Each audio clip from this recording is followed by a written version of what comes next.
కరెక్ట్గా కూర్చోబెట్టి 1వ తారీఖు జీతాలు రావు, 7కో 8కో వస్తే స్కూల్ నుంచి పంపించేసేవాళ్ళు నన్ను. అవి కూడా చాలా సందర్భాలు జరిగినాయి. నా కష్టాలు తెలియదని చెప్పకండి ఎవరు, నా కష్టాలు తెలుసు.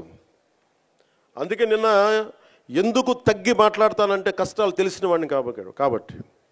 నాకు అధికారం అలంకారం కాదు, అధికారం బాధ్యత నాకు. కానీ నాకు పిఠాపురం బాగుండాలి. నేను చాలా చాలా స్పష్టంగా ఉన్నాను.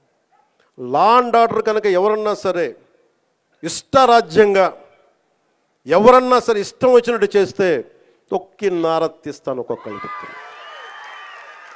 మా ఇష్టం కుదరదట్లా.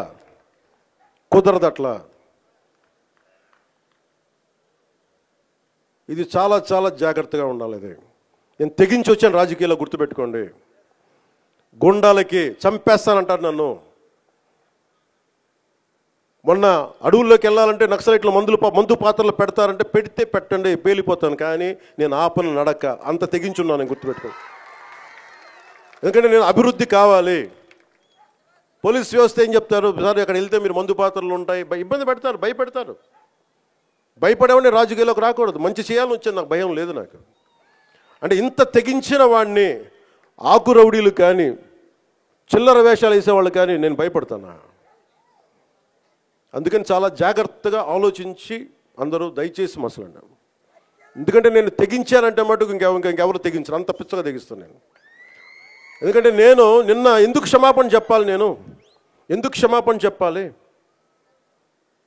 నేను బాధ్యత అడిగాను, మీ ఓట్లు అడిగాను నేను. తిరుమల నాకు డైరెక్ట్గా నాకు సంబంధం లేకపోవచ్చు, కానీ నేను దాంట్లో భాగస్వామ్యం ప్రభుత్వంలో. మీరు నారా చంద్రబాబు గారు గెలవకపోయినా, నేను గెలవకపోయినా, 164 మంది ఎమ్మెల్యేలు గెలవకపోయినా టీటీడీ బోర్డు ఎక్కడి నుంచి వస్తుంది? చైర్మన్ ఎలా నియమితం అవుతాడు? ఆయన ఈఓ ఎలా నియమితవుతారు? ఈఓ ఎలా నియమితులు అవుతారు? మేము గెలిస్తేనే మీరు, అది ఎక్కడి నుంచి వచ్చింది మా గెలుపు? మీరిస్తే. అందుకు మీకు నేను క్షమాపణలు చెప్పాను.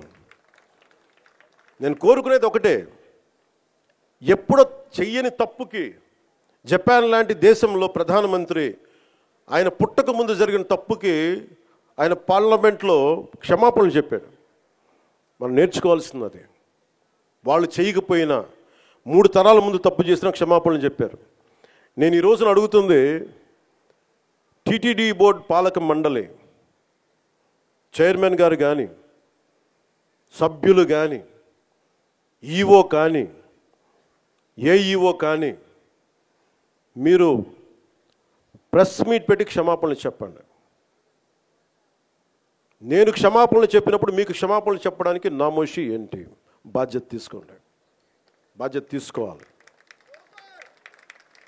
ఇది చాలా బాధ కలిగించేది. మాకు సంబంధం లేదంటే ఎట్లా? నా తప్పు కాదంటే రాజు 7 చేపలు కదలా, మరి ఎవరు చేస్తారు ఇది? నాకేం సరదా నాకు క్షమాపణలు చెప్పడం?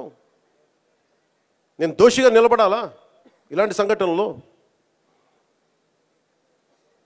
అందుకని ఎందుకు నేను డ్యాంపెన్ చేశాను, ఎందుకు తగ్గించాను సంక్రాంతి సంబరాలంటే, వాళ్ళు ఎంత గొప్పవాళ్ళంటే చనిపోయిన 6 మంది వారి కుటుంబ సభ్యులు దేవుడు పట్టుకెళ్ళిపోయాడు అంటున్నారు. 36 మంది గాయపడితే ప్రతి ఒక్కరిని పేరున పరామర్శిస్తే అందరూ కూడా నలిగిపోయి 100 మంది మీద పడిపోయారు. ఎంత ఉంటుంది ఒక ఆడపడుచు మీద పడిపోతే, పెద్ద ఆవిడ మీద పడిపోతే? తమిళనాడు నుంచి వచ్చారు. ఎలా ఉందమ్మా మీకంటే, కడవలు పాత్రికాంగయ్యా, కడవలు వెళ్ళి ఎడుతున్నాం, దేవుడు బయటికి తీసుకొచ్చాడు మమ్మల్ని అంటా ఉన్నారు. ఎంత పెద్ద మనసుతోటి సరిగ్గా చూసుకోలేదయ్యా మమ్మల్ని, కానీ ఏం చేస్తాం, మా కర్మ ఇలా కాలిందని. అది దేశం తాలూకు దౌర్భాగ్యం. ప్రజలు ఇంత బాధ్యత ఇప్పుడు కష్టం వచ్చినప్పుడు ఎంత అద్భుతంగా చెప్పారంటే నాకు కన్నీళ్ళు వచ్చినాయి. నాకు నిన్న కరిగిపోయాను నేను. వీళ్ళకి క్షమాపణలు చెప్పదు ఇంకెవరికి క్షమాపణలు చెప్తాం? ఏఈఓ కానీ, ఏఈఓ వెంకయ్య చౌదరి గారు కానీ, ఈఓ శ్యామలరావు గారు కానీ, చైర్మన్ బిఆర్ నాయుడు గారు కానీ, టీటీడీ బోర్డు సభ్యులు, పాలక మండలి సభ్యులందరూ కానీ, మీరందరూ వచ్చి ఒక్కొక్క వ్యక్తి గురించి కథ వింటే అప్పుడు మీకు బాధ అర్థమవుతుంది. క్షమాపణలు చెప్పండి. మీరు క్షమాపణలు చెప్పి తీరాలి, వేరే దారి లేదు మీకు. మీరు క్షమాపణలు చెప్పడం వల్ల పోయిన ప్రాణాలు తిరిగి రావు, కానీ కనీసం ప్రజలు మిమ్మల్ని చూస్తూ ఉన్నారు. అది మటుకు జ్ఞాపకం పెట్టుకొని అందరూ తగ్గి క్షమాపణలు చెప్పండి. చాలా అవసరం ఇది. ఎందుకంటే ఈరోజు రాష్ట్రం మొత్తం, దేశం మొత్తం మీరు చేసిన తప్పుకి సంబరాలు జరుపుకోవడానికి ఆలోచిస్తూ ఉన్నారు. నమస్తే. తిరుపతిలో ఘోర ప్రమాదం జరిగింది. 6 భక్తులు మరణించారు. సుమారుగా 50-60 మంది గాయపడ్డారు. చాలా పెద్ద సంఘటన ఇది చరిత్రలో. ఇది పెద్ద చర్చనీయాంశమైంది. ముఖ్యమంత్రి గారు వచ్చారు, డిప్యూటీ సీఎం గారు వచ్చారు, ప్రధాన ప్రతిపక్ష నాయకులు కూడా వచ్చారు. మృతుల కుటుంబాలను పరామర్శించారు, గాయాల పాలైన వారిని పరామర్శించారు, వారి స్టేట్మెంట్లు ఇచ్చి వెళ్ళారు. చంద్రబాబు నాయుడు గారు అయితే సింపుల్గా 2 అనామకుల్ని, పెద్దగా సంబంధం లేని వారిని సస్పెండ్ చేసి చాలా గట్టి యాక్షన్ తీసుకున్నాను అనేటువంటి సందేశాన్ని పంపేందుకు ప్రయత్నం చేశారు. దానితో పాటుగా 25 లక్షల రూపాయలు ఇవ్వాలని, గాయపడిన వారికి 5 లక్షలు, 2 లక్షలు అలా ఇవ్వాలని ఆదేశించారు. ఆయన వెళ్ళిపోయారు. ఆ తర్వాత పవన్ కళ్యాణ్ గారు వచ్చారు, అందరినీ పరామర్శించారు. ఆయన ఘాటైన స్టేట్మెంట్ ఇచ్చారు. జరిగింది చాలా పెద్ద తప్పిదం.